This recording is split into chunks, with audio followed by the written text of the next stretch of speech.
love your wife? Yes. Prove it. Like, what's the metric? Give me the number that helps me know, right? Because when you met her, you didn't love her. Now you love her, right? Tell me the day the love happened. It's an impossible question. But it's not that it doesn't exist, it's that it's much easier to prove over time, right? Leadership is the same thing. It's about transitions. So if you were to go to the gym, it's like exercise, right? If you go to the gym and you work out and you come back and you look in the mirror, you will see nothing. And if you go to the gym the next day and you come back and you look in the mirror, you will see nothing, right? So clearly there's no results, can't be measured, it must not be effective. So we quit, right? Or if you fundamentally believe that this is the right course of action and you stick with it, like in a relationship, I bought her flowers and I wished her happy birthday, and she doesn't love me. Clearly I'll give up. That's not what happens. If you believe there's something there, you commit yourself to an act of service. You commit yourself to the regime, the exercise. You can screw it up. You can eat chocolate cake one day, you can skip a day or two. You know, it allows for that. But if you stick with it consistently, I'm not exactly sure what day, but I know you'll start getting into shape. I know it. And the same with the relationship. It's not about the events. It's not about intensity. It's about consistency, right? You go to the dentist twice a year, your teeth will fall out. You have to brush your teeth every day for 2 minutes. What does brushing your teeth twice a day for 2 minutes do? Nothing. Unless you do it every day, twice a day for 2 minutes, right? It's the consistency. Going to the gym for 9 hours does not get you into shape. Working out every day for 20 minutes gets you into shape. So the problem is we treat leadership with intensity. We have a 2-day offsite, we invite a bunch of speakers, we give everybody a certificate, you're a leader, right? Those things are like going to the dentist. They're very important. They're good for reminding us or getting us back on track, learning new lessons. But it's the daily practice of all the monotonous, little, boring things like brushing your teeth that matter the most. She didn't fall in love with you because you remembered her birthday and bought her flowers on Valentine's Day. She fell in love with you because when you woke up in the morning, you said good morning to her before you checked your phone. She fell in love with you because when you went to the fridge to get yourself a drink, you got her one without even asking. She fell in love with you because when you had an amazing day at work and she came home and she had a terrible day at work, you didn't say, yeah, but let me tell you about my day. Right. You sat and listened to her awful day and you didn't say a thing about your amazing day. This is why she fell in love with you. I can't tell you exactly what day, and it was no particular thing you did.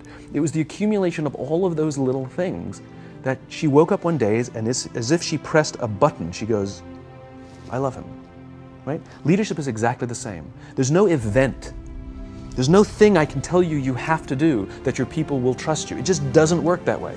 It's an accumulation of lots and lots of little things that anyone by themselves is innocuous and useless.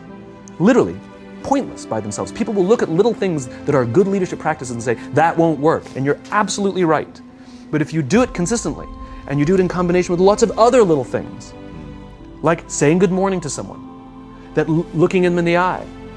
My friend George, who's a 3-star general in the Marine Corps, he says his test for leadership, and I love this, he goes, his test for a good leader is if you ask somebody how their day is going, you actually care about the answer. The number of times we're walking to a meeting, we're rushing, we go, how are you? Not good, I gotta get to you later, I'm late for a meeting. Right. If you ask the question, you were standing there and you were listening to the answer. It's those little innocuous things that you do over and over and over and over that people will say, I love my job. Not I like my job. I like my job means, yeah, the challenge is great, they pay me well, I like the people. I love my job means, I don't want to work anywhere else. I don't care how much somebody else is willing to pay me. I'm devoted to the people here, and I care desperately about the people here as if they were my family. In business, we have colleagues and coworkers. In the military, they have brothers and sisters. That's how they think of each other. If you really have a strong corporate culture, the people will think of each other like brothers and sisters. It's like a family, right? No, brothers and sisters. Deep love. Fight, but the love doesn't go away. Bicker, the love doesn't go away. And I'll fight with my sister, but if you threaten my sister, you're gonna have to deal with me, right? We'll fight internally, we'll bicker with each other, but nobody's gonna hurt each other, and if anything from the outside shows up, you're looking at a unified front. Brothers and sisters. Now, how do you create brothers and sisters out of strangers? Common beliefs, common values, parents, in other words, executives who care about their children's success, who care to raise their children, teach them skills, discipline them when necessary, help them build their self-confidence so that they can go on and achieve something more than you could have ever imagined achieving for yourself. That's leadership, an absolute love and devotion for the people who've committed their lives to this enterprise. It's a human thing. So just as you know how your body feels after a good workout, and you know how your body feels after a big greasy meal, you know that one is good for you and one is not, despite what it may taste like. And that's the problem with short-term gains, right? They feel really good in the short term. We're highly, highly, highly trained social animals. We're highly adapted social animals. We can feel social awkwardness, and we can feel when things are going well. You can sense it. You say you have this sense of laughter, around the office. Like, we don't walk around with blinders. We're like I said, we're made to do this. That's why we can assess if somebody's trustworthy or not. That's why we keep our walls and we're like, yeah, his results are great, but I wouldn't trust him. As opposed to letting down your, like, I trust her for anything. I trust her with my kids, my money, anything. So we're highly attuned animals, and so we're good at sensing it. But I will say there is a caveat to your metric of laughter, which is a decent one, is that scale breaks things in human beings. As I said before, we're not made for populations bigger than about 150-ish. It's called Dunbar's number. Robin Dunbar, a professor from Cambridge University, theorized that we cannot maintain more than about 150 close relationships. And the way he defined a close relationship is, if you're at a bar with a bunch of friends and somebody comes in, would you ask that person to join you or not?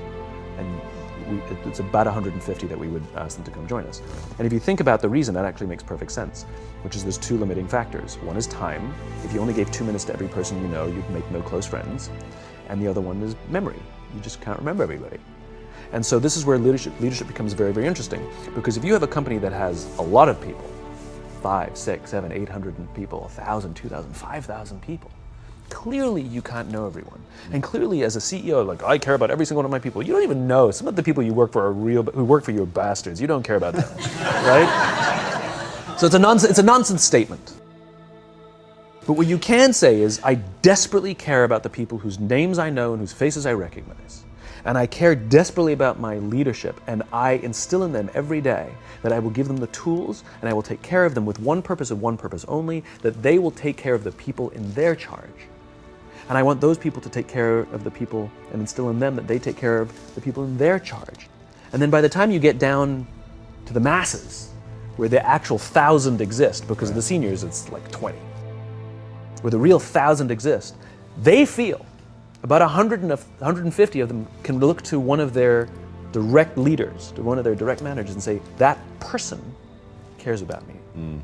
That's our boss, that's my leader. Not the leader, it's the CEO. That's my manager, my boss, my leader. The one thing I am comfortable saying that all effective leaders must have is courage. Because it is hard. It is hard to stand up against outside pressure.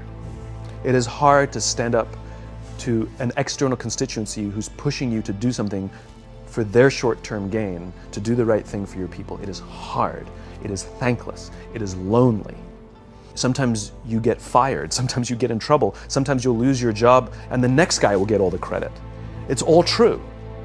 And the courage to do the right thing in the face of overwhelming pressure, only the best leaders have that courage. Only the best leaders. And here's the folly. Courage is not some deep internal fortitude. You don't dig down deep and find the courage, right? It just doesn't exist. Courage is external. Our courage comes from the support we feel from others. In other words, when you feel that someone has your back, when you know that the day that you admit you can't do it, someone will be there and say, I got you. You can do this. That's what gives you the courage to do the difficult thing. It's not going off to an ashram by yourself somewhere for 4 weeks and coming back and finding the courage. It's not what happens. It's the relationships that we foster. It's the people around us who love us and care about us and believe in us. And when we have those relationships, we will find the courage to do the right thing. And when you act with courage, that in turn will inspire those in your organization to also act with courage. In other words, it's still an external thing. That's what inspiration is, right? I'm inspired to follow your example. But those relationships that we foster over the course of a lifetime will not only make us into the leaders we need to be and hope we can be, but they'll often save your life. They'll save you from depression, they'll save you from giving up, they'll save you from any matter of negative feelings about your own capabilities, your own future. When someone just says, I love you.